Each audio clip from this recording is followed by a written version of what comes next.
ಎಲ್ಲರಿಗೂ ನಮಸ್ಕಾರ ಸ್ನೇಹಿತರೆ. ವರ್ಷದ ಕೊನೆಯ 7 ಅಮಾವಾಸ್ಯೆ ಅತಿ ಶಕ್ತಿಯುತವಾದ ಅಮಾವಾಸ್ಯೆ 2025 ಡಿಸೆಂಬರ್ 19ರಂದು ಬಂದಿದೆ.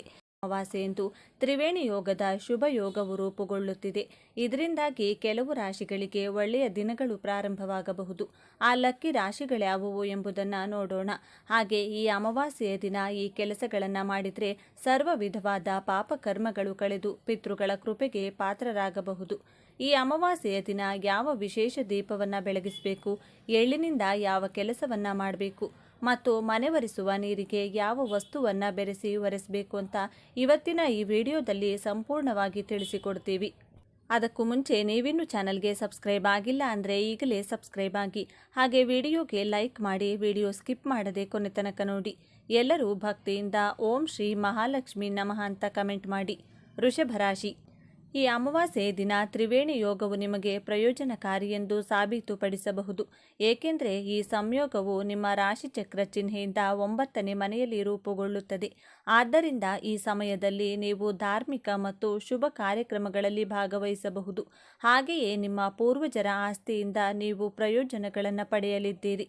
ಉದ್ಯೋಗಿಗಳಿಗೆ ಸಮಯ ತುಂಬ ಒಳ್ಳೆಯದಾಗಿರುತ್ತದೆ. ಅವರು ತಮ್ಮ ಕೆಲಸದ ಕ್ಷೇತ್ರದಲ್ಲಿ ದೊಡ್ಡ ಯಶಸ್ಸನ್ನು ಪಡೆಯಬಹುದು. ಅದೇ ಸಮಯದಲ್ಲಿ ನೀವು ಕೆಲಸ ಅಥವಾ ವ್ಯವಹಾರಕ್ಕೆ ಸಂಬಂಧಿಸಿದಂತೆ ಪ್ರಯಾಣಿಸಬಹುದು. ಈ ಸಮಯದಲ್ಲಿ ನಿಮ್ಮ ಆಸೆಗಳು ಈಡೇರುತ್ತವೆ. ಮಕರ ರಾಶಿಯವರಿಗೆ ಈ ಅಮಾವಾಸ್ಯೆ ದಿನ ಮಕರ ರಾಶಿ ಚಕ್ರದ ಜನರಿಗೆ ತ್ರಿವೇಣಿ ಯೋಗದ ರಚನೆಯು ಶುಭವೆಂದು ಸಾಬೀತುಪಡಿಸಬಹುದು. ಏಕೆಂದರೆ ಈ ಕಾಕತಾಳೀಯವು ನಿಮ್ಮ ರಾಶಿ ಚಕ್ರದ ಲಗ್ನ ಮನೆಯಲ್ಲಿ ರೂಪುಗೊಳ್ಳಲಿದೆ. ಆದ್ದರಿಂದ ಈ ಸಮಯದಲ್ಲಿ ನಿಮ್ಮ ವ್ಯಕ್ತಿತ್ವವು ಪ್ರಭಾವಶಾಲಿಯಾಗುತ್ತದೆ. ಅಲ್ಲದೆ ಈ ಸಮಯದಲ್ಲಿ ನಿಮ್ಮ ಆತ್ಮವಿಶ್ವಾಸ ಹೆಚ್ಚಾಗುತ್ತದೆ. ಅಲ್ಲಿ ನಿಮ್ಮ ಕೆಲಸದ ಸ್ಥಳದಲ್ಲಿ ನೀವು ಸಾಕಷ್ಟು ಪ್ರಗತಿಯನ್ನು ಪಡೆಯಬಹುದು. ನಿಮಗೆ ಯಶಸ್ಸಿಗೆ ಹೊಸ ಅವಕಾಶಗಳು ಸಿಗುತ್ತವೆ.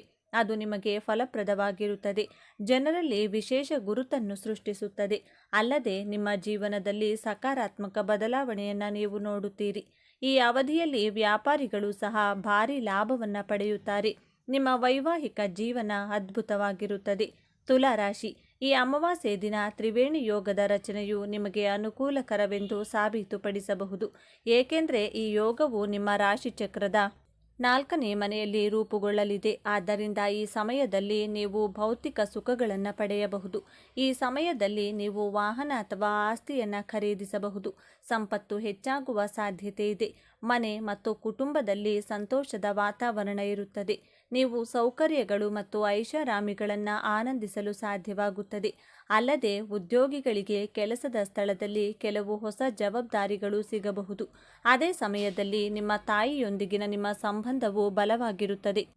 ಮೇಷರಾಶಿಯವರಿಗೆ ಈ ಅಮಾವಾಸ್ಯೆ ದಿನವು ಪ್ರಯೋಜನಕಾರಿಯಾಗಿದೆ. ಜೀವನದಲ್ಲಿ ಸಂತೋಷ ಇರುತ್ತದೆ. ಪ್ರತಿಯೊಂದು ಕೆಲಸದಲ್ಲೂ ಯಶಸ್ಸನ್ನು ಸಾಧಿಸಲು ಸಾಧ್ಯವಾಗುತ್ತದೆ. ಆರ್ಥಿಕ ಪರಿಸ್ಥಿತಿಯನ್ನು ಸುಧಾರಿಸುವ ಸಂಪತ್ತು ಹೆಚ್ಚಾಗುವ ಸಾಧ್ಯತೆಗಳಿವೆ. ನೀವು ಸಂಬಂಧಿಕರನ್ನು ಭೇಟಿ ಮಾಡಬಹುದು. ನೀವು ಧಾರ್ಮಿಕ ಚಟುವಟಿಕೆಗಳಲ್ಲಿ ಆಸಕ್ತಿ ಹೊಂದಿರುತ್ತೀರಿ ಮತ್ತು ಆಧ್ಯಾತ್ಮಿಕತೆಯ ಬಗ್ಗೆ ವಿಶೇಷ ಆಸಕ್ತಿ ಹೆಚ್ಚಾಗುತ್ತದೆ. ಪತಿ ಪತ್ನಿಯರ ಬಾಂಧವ್ಯ ಸುಧಾರಿಸಲಿದೆ. ಶುಭ ಕಾರ್ಯಗಳು ನಡೆಯಬಹುದು. ನೀವು ಬಹಳ ದಿನಗಳಿಂದ ಮಾಡಲು ಸಾಧ್ಯವಾಗದ ಇನ್ನು ಈ ಅಮಾವಾಸ್ಯೆಯ ದಿನದಂದು ಎಳ್ಳನ್ನು ಬಳಸಿಕೊಂಡು ತರ್ಪಣ ನೀಡಿದರೆ ಪಿತೃಗಳ ಅನುಗ್ರಹದಿಂದ 21 ವಿಧವಾದ ಪಿತೃದೋಷಗಳು, ಪಿತೃಶಾಪಗಳು ದೂರವಾಗಿ ಪಿತೃಗಳ ಕೃಪೆ ಇಡೀ ಕುಟುಂಬಕ್ಕೆ, ನಿಮ್ಮ ವಂಶಕ್ಕೆ ಪ್ರಾಪ್ತಿಯಾಗುತ್ತದೆ.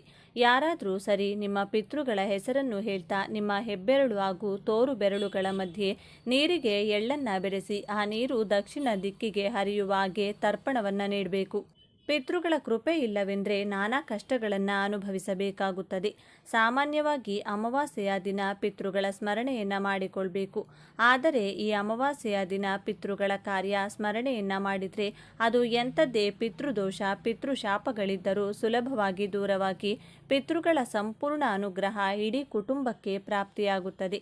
ಈ ದಿನ ದೇವಾಲಯದಲ್ಲಿ ಇರುವಂಥ ಅರಳಿ ಮರದ ಮುಂದೆ ಜಲದಿಂದ ಶುಚಿ ಮಾಡಿ ಅಕ್ಕಿ ಹಿಟ್ಟಿನಿಂದ ಚಿಕ್ಕ ರಂಗೋಲಿಯನ್ನು ಬರೆದು ಅದರ ಮೇಲೆ ಒಂದು ದೊಡ್ಡ ಮಣ್ಣಿನ ದೀಪವನ್ನಿಟ್ಟು ಸಾಸಿವೆ ಎಣ್ಣೆಯನ್ನು ಹಾಕಿ 2 ಬತ್ತಿಗಳನ್ನು ಒಂದು ಬತ್ತಿಯಾಗಿ ಮಾಡಿ ಅದೇ ರೀತಿ 12 ಬತ್ತಿಗಳನ್ನು ಬಿಡಿ ಬಿಡಿಯಾಗಿ ಕೂರಿಸಿ ದೀಪಾರಾಧನೆಯನ್ನು ಮಾಡಬೇಕು. ಇದರಿಂದಲೂ ಕೂಡ ಜಾತಕ ದೋಷಗಳು, ಪಿತೃದೋಷಗಳು ಬಹಳ ಸುಲಭವಾಗಿ ದೂರವಾಗುತ್ತದೆ. ಹಣಕಾಸಿನ ಸಮಸ್ಯೆ ಇದ್ದವರು ಯಾವ ಕೆಲಸಕ್ಕೆ ಕೈ ಹಾಕಿದರೂ ಯಶಸ್ಸು ಸಿಗುತ್ತಿಲ್ಲ ಅನ್ನೋದಾದರೆ ಅದೃಷ್ಟ ಕೂಡಿ ಬರಲು ಅರಳಿ ವೃಕ್ಷಕ್ಕೆ ಈ ಅಮಾವಾಸ್ಯೆಯ ದಿನ ಅರಿಶಿನ ಬೆರೆಸಿರುವ ನೀರನ್ನು ತಪ್ಪದೇ ಅರ್ಪಿಸಬೇಕು. ಇದರಿಂದ ಯಾವುದೇ ಅಡೆತಡೆಗಳಿದ್ದರೂ ದೂರವಾಗಿ ಎಲ್ಲ ಕೆಲಸದಲ್ಲೂ ಲಾಭ ಹಾಗೂ ಅದೃಷ್ಟ ಕೂಡಿ ಬರುತ್ತದೆ.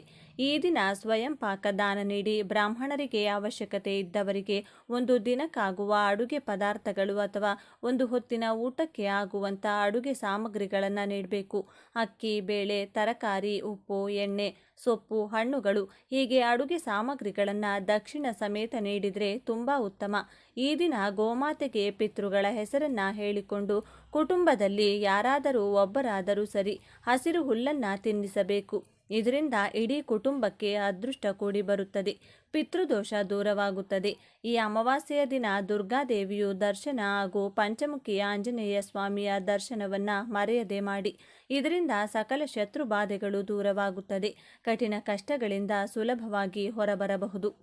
ಬೆಳಿಗ್ಗೆ ಸಂಜೆ 2 ಸಮಯದಲ್ಲೂ ವಿಷ್ಣು ಸಹಸ್ರನಾಮ ಹಾಗೂ ಲಕ್ಷ್ಮಿ ಅಷ್ಟೋತ್ತರ ಪಾರಾಯಣವನ್ನು ಮಾಡಿ ಮನೆ ಒರೆಸುವಂಥ ನೀರಿಗೆ ಆಲಂ ಅಥವಾ ಸ್ಫಟಿಕವನ್ನು ಪುಡಿ ಮಾಡಿ ಆ ನೀರಿಗೆ ಬೆರೆಸಿ ಈ ನೀರಿನಿಂದ ವಿಶೇಷವಾಗಿ ಮನೆಯನ್ನು ಒರೆಸಿ.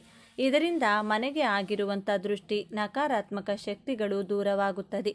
ಈ ಅಮಾವಾಸ್ಯೆಯ ದಿನ ಅತಿ ಮುಖ್ಯವಾಗಿ ಕನಿಷ್ಠ 11 ಜನಕ್ಕೆ ಅನ್ನದಾನವನ್ನು ಮಾಡಿ, ಅವಶ್ಯಕತೆ ಇದ್ದವರಿಗೆ ಕಂಬಳಿಯ ದಾನ ಮಾಡಿ.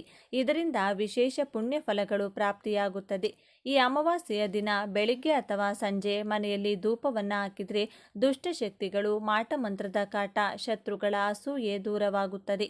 ಏನು ಮಾಡಬೇಕು? ಒಂದು ಚಿಕ್ಕ ತೆಂಗಿನಕಾಯಿಯ ಕಂಠವನ್ನು ಸುಟ್ಟು ಆ ಕೆಂಡಕ್ಕೆ ಬಿಳಿ ಮೆಣಸು ಕಾಳುಗಳನ್ನು, ಸ್ವಲ್ಪ ಅರಿಶಿನ ಪುಡಿ, ಸ್ವಲ್ಪ ಹಾಗೂ ಒಂದು ಬಿರಿಯಾನಿ ಎಲೆಯನ್ನು ಹಾಕಿ ಸುಡಬೇಕು. ಅದರ ಹೊಗೆಯನ್ನು ಮನೆಯ ಎಲ್ಲ ಮೂಲೆ ಮೂಲೆಗೂ ತೋರಿಸಬೇಕು. ಇದರಿಂದ ಮನೆಯಲ್ಲಿರುವಂಥ ಎಲ್ಲ ದೃಷ್ಟಿ, ಕೆಟ್ಟ ಶಕ್ತಿಗಳು ದೂರವಾಗುತ್ತೆ.